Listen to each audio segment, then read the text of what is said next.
መንገድ ግን እግዚአብሔር ልክ ነው ይሄ ነው መንገዱ ባለው ነገር እንድንኖር እንደዛ እንድናስብ እንደዛ እንድንናገር የተጻፉ የእግዚአብሔር ትምህርቶች አሉ እነዛ ትምህርቶች ውስጥ ይሄ ትምህርት ተቃራኒ እውነታዎች ማለት ነው እንደባለፈው እንዳየነው ተቃራኒ እውነታ ማለት ሁለት የማይመሳሰሉ በጭራሽ አብረው ሊሄዱ የማይችሉ ነገሮች አብረው ሲሄዱ አብረው ሲስማሙ ማለት ነው ለዚህ ስናይ ቆይተናል በጣም ታላቅ የእግዚአብሔርን እርዳታና በእግዚአብሔር እርዳታ ምክንያት በጣም ለመደሰት የምንፈልግ ከሆነ እግዚአብሔር ያንን ደስታ የሚያመጣበት መንገድ ሐዘን የሚባል መንገድ እንዳለ ይነግረናል በትልቅ ሐዘን ምክንያት ትልቅ ደስታ እንደሚመጣ ነገረን ራስን ዝቅ በማድረግ ብቻ ከፍ እንደሚባል ነገረን ከፍ ለማድረግ የሚፈልግ ሰው እንደሚዋረድም ነገረን እና ያያችሁ ከፍ ለማለት ሰዎች የከፍታን መንገድ ሁሉንም ይሞክሩት ከፍ ያደርጋል ያሉትን ነገር ነው ይሞክሩት በዛ ሁሉ መንገድ ግን ለክርስቲያኖች የተነገረው ከፍ ማለት ፈልጋላችሁ አዎ ዝቅ ባሉ ቀላል ተቃራኒ ዝቅ ማለት በዚህ ምድር ላይ የከፍታ መንገድ አይደለም ነገር ግን መጽሐፍ ቅዱስ ዝቅ የምትሉ ሲሆን ከፍ ነው የምትሉት ራሳችሁ ከፍ የምታረቁን ደግሞ ትዋረዳላችሁ ማለት ውጤቱ ተቃራኒው ነው የሚሆነው ማለት ነው ራሳችንን የምናደርስበት ቦታ ጋር ወይም ራሳችንን ከፍ የምናደርግበት ነገር ሲኖር እግዚአብሔር እንደምንወርድ ይነግረናል ውጤቱ ላይ ተቃራኒ ነው የሚሆነው ስለዚህ ብዙ ክርስቲያኖች ነገሮችን የሚያደርጉበት ነገሮችን የሚያስቡበት ነገር ምናልባት አንዳንድ መጽሐፍቶችም አሉ በዚህ ዓለም ላይ ራስን እንደዚህ ለመሆን ትፈልጋለህ ከፍ ለማለት ትፈልጋለህ ለማሸነፍ ትፈልጋለህ ያሸናፊነት መንገዶች እንደዚህ ይሉና የትኛውንም ጥሎ ማለፍ ተወዳድረን የትኛውንም አቋርጠን የትኛውንም ዘዴ ተጠቅመን ከፍ ስለማለት ይነግሩናል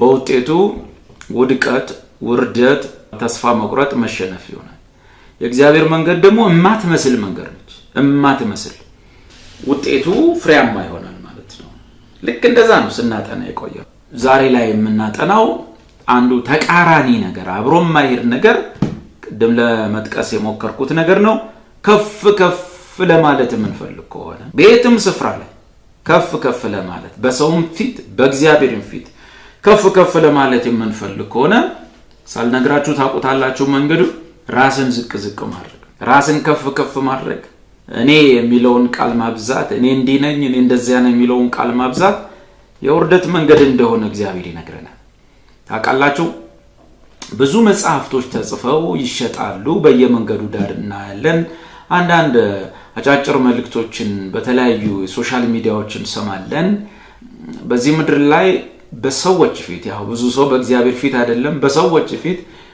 ከፍ ለማለት የበላይ ለመሆን ሰዎች የሚሄዱበትን መንገድ ይነግሩናል የከፍታ ሰባቱ ሚስጥራት የሚል ይነግሩሃል የበላይ የመሆን ሁለቱ ዘዴዎች ይሉሃል ማት ነገር ነው የሚነግሯቸው በውጤቱ ግን የምናገኘው ነገር ያ አይደለም ለዚህ ነው በመድራችን ላይ ከፍታ በተባለ ደረጃ ላይ ደረሱ የተባሉ ሰዎች ታሪካቸውን ስናይ ውጤታቸውን ስናይ መጨረሻ ላይ በታላቅ አወዳደቅ ይወድቁት በታላቅ ውርደት የተዋረዱት በታላቅ ዝቅታ ዝቅ ያሉት ታዋቂ ፊልም አክተሮች ምናቃቸው በጣም ታዋቂ በመድራችን ላይ አንቱ የሚባሉ የፖለቲካ ሰዎች ግማሾቹ በማይሆን ወንጀል ውስጥ ተገኝተው ወደ እስር ቤት የተጣሉ ሰዎች ራሳቸውን ያጠፉ ሰዎች እድሜያቸውን ያሳጠሩ ሰዎች ሁሉ የከፍታ መንገድ የተባለውን በዚህ ምድር ላይ ሰው ከፍ የሚልበት መንገድ ይሄ ነው ተብሎ የተነገራቸው መንገድ ሄደው ከፍታ የተባለ የሚመስል ቦታ ጋር ሲደርሱ የተሰበሩ ሰዎች ናቸው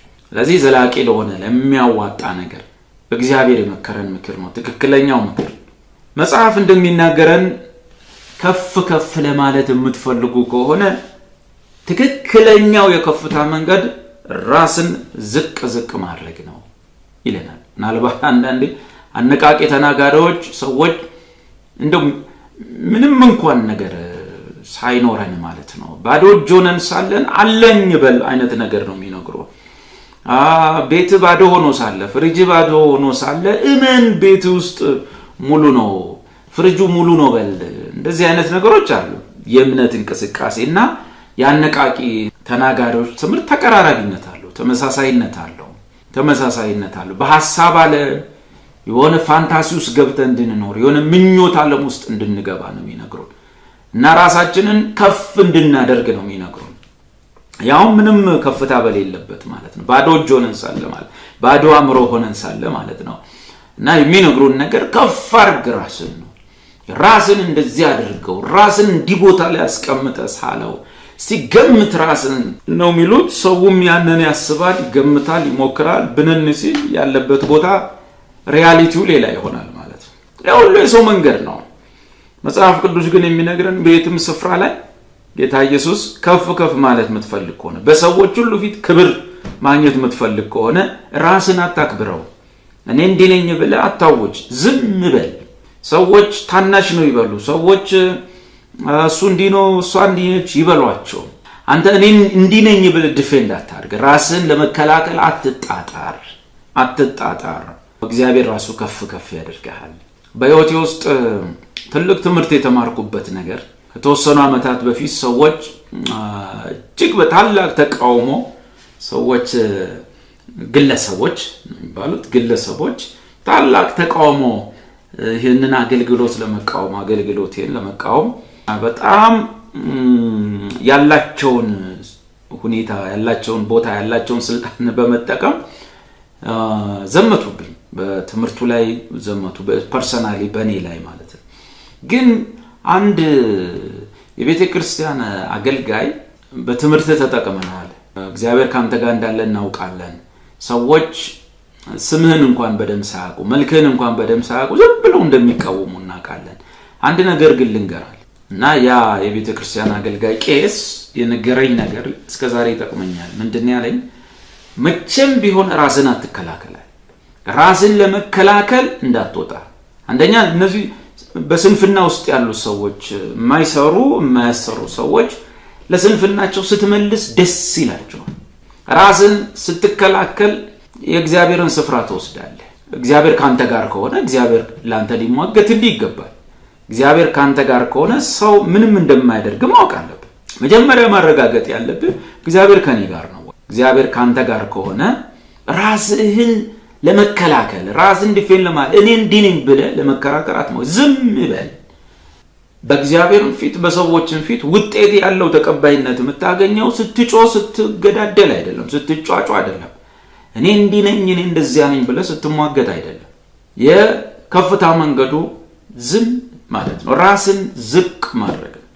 ሰዎች ሳያዋርዱህ በፊት ራስን ማዋረድ ውጤቱ ተቃራኒ ስለሚሆን ራሱን የሚያዋርድ ሰው by any means ከፍ ከፍ ይላል። ራሱን ከፍ ከፍ የሚያደርግ ሰው ግን የጊዜ ጉዳይ ነው ይዋረዳል። ምን ማለት ነው? ውጤቱ ሁሉ ጊዜ ተቃራኒው ነው ማለት ነው።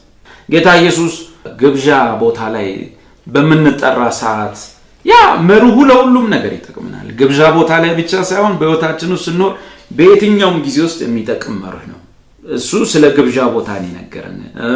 በተለይ በጸሎትም ጊዜ በብዙ ቦታዎች ላይ በመንሆን ሰዓት በእግዚአብሔርም በሰውም ፊት ስንሆን ሊኖረን የሚገባ ራስን ዝቅ በማድረግ ስለሚገኝ ክብር የነገረን ነገር አለ። ሉቃስ 14 በግብዣ ቦታ ላይ በመንገኝ ጊዜ ሰዎች በሚሰበሰቡበት ቦታ በቤተ ክርስቲያን ጉባኤ በሰዎች ግብዣ ላይ ብዙ ህዝብ በሚገኝበት ስፍራ ላይ ስንገኝ ምን አይነት ሁኔታ ውስጥ መሆን እንዳለብን ራሳችንን ለማክበር መጨናነቅ እንደሌለብን ራሳችንን ከፍ ከፍ ለማድረግ መጨናነቅ እንደሌለብን በቦታዎች ሁሉ ቀለል ማለት እንዳለብን በጣም መክበድና ራሳችንን ማካበድ እንደሌለብን ጌታ ኢየሱስ የነገረን ትምህርት ነው።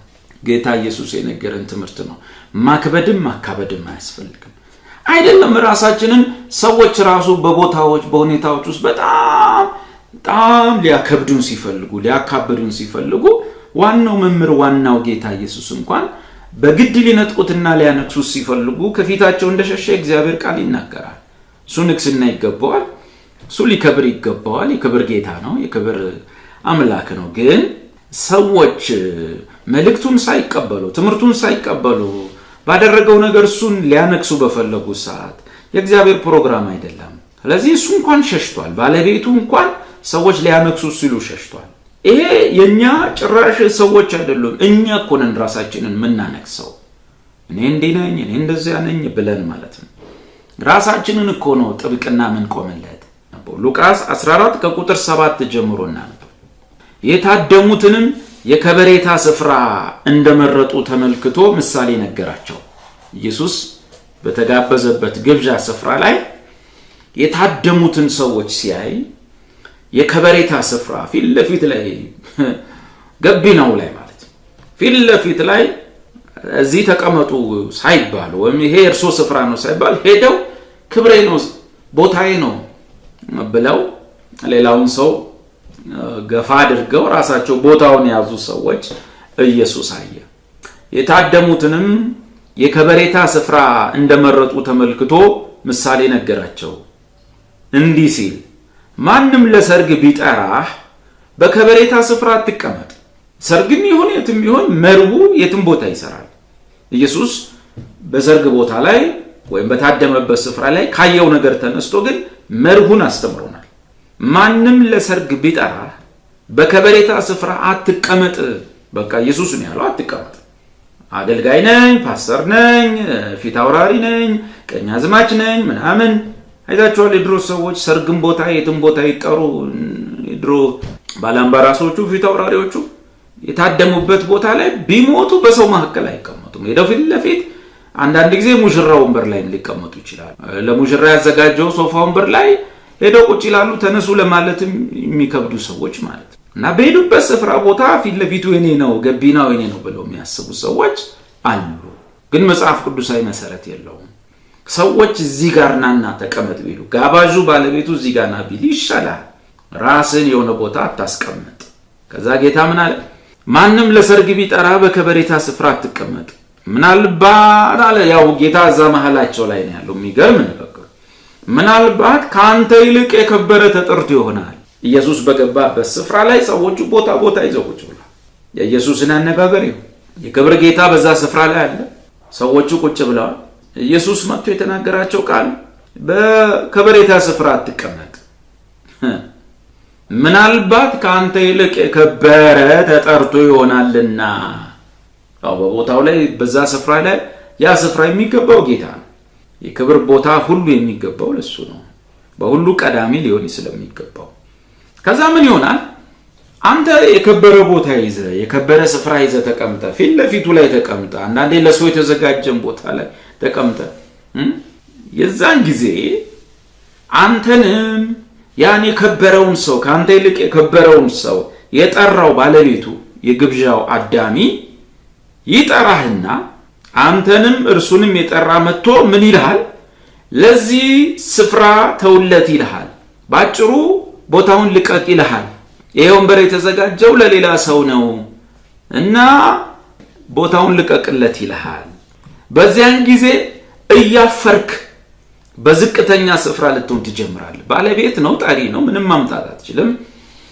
ራስን ያስቀመጥከው ቦታው ላይ ከዛ ባለቤቱ ይመጣና ስፍራውን ልቀቅ፣ ቦታው የተያዘ ነው ይላል። የኢየሱስ ሐሳቡ ምንድነው? የኢየሱስ ሐሳቡ ራሱን የሚያከብር ሰው ይዋረዳል። ለዚህ ስፍራ ተውለት ይላል። በዚያን ጊዜ እያፈርክ በዝቅተኛ ስፍራ ልትሆን ትጀምራለህ። ነገር ግን ከዚህ ሁሉ ውርደት ማለት ነው። ነገር ግን በተጠራ ጊዜ የጠራ መጥቶ ወዳጄ ሆይ ወደ ላይ ውጣ እንዲልህ ሄደ በዝቅተኛው ስፍራ ተቀመጥ። ዋው! አየህ መጥቶ ይሄ ቦታ የሌላ ሰው ነው ባክ ውረድልን ከሚል ይልቅ መጀመሪያውኑ አንተ ራስ ወርደት ብትቀመጥ ሰውየው መጥቶ ጋባዥ መጥቶ በሰዎች ሁሉ ፊት ሰው ሁሉ እየሰማ ወዳጄ ሆይ ወደ ላይ ውጣ እንዲልህ ሄደ በዝቅተኛው ስፍራ ተቀመጥ። ያን ጊዜ እሱ ከዚህ ቦታ ይሄ ከፍ ያለው ላንተ ነው የተዘጋጀው ወደዚህ ውጣልን ሲል ከፍ ሲያደርግ ማለት ነው። ያን ጊዜ ከአንተ ጋር በተቀመጡት ሁሉ ፊት ክብር ይሆንልሃል። የቅድሙ ተቃራኒ ነው።